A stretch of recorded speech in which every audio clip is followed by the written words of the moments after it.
એકવાર વિજયનગર રાજ્યના રાજા કૃષ્ણદેવ રાયના દરબારમાં એક જાદુગર આવ્યો. જાદુગર અનેક કળાઓમાં જાણકાર હતો. તેને પોતાની કલા પર ખૂબ ગર્વ હતો. તેને રાજાના દરબારમાં પોતાની અનેક કળા બતાવીને સૌના મન મોહી લીધા.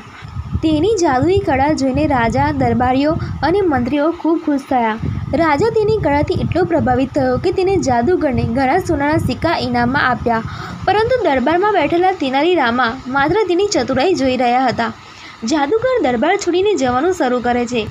તે પોતાને સર્વશ્રેષ્ઠ ગણાવતા આ કહે છે, જો કોઈ મારી જેમ જાદુ કરે તો હું જાદુ કરવાનું બંધ કરી દઈશ.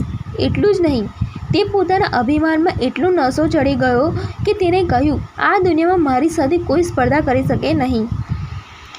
દરબારના તમામ મંત્રીઓ તેમની ઘમંડી વાતો સાંભળી રહ્યા હતા.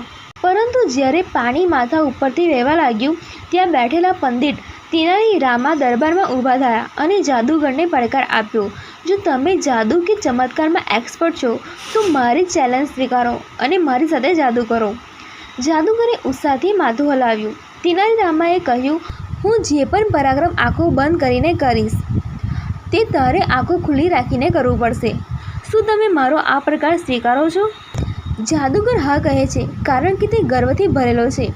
તેનાલી રામાએ લાલ મરચાંનો પાવડર મંગાવ્યો અને આંખો બંધ કરીને લગાવ્યો.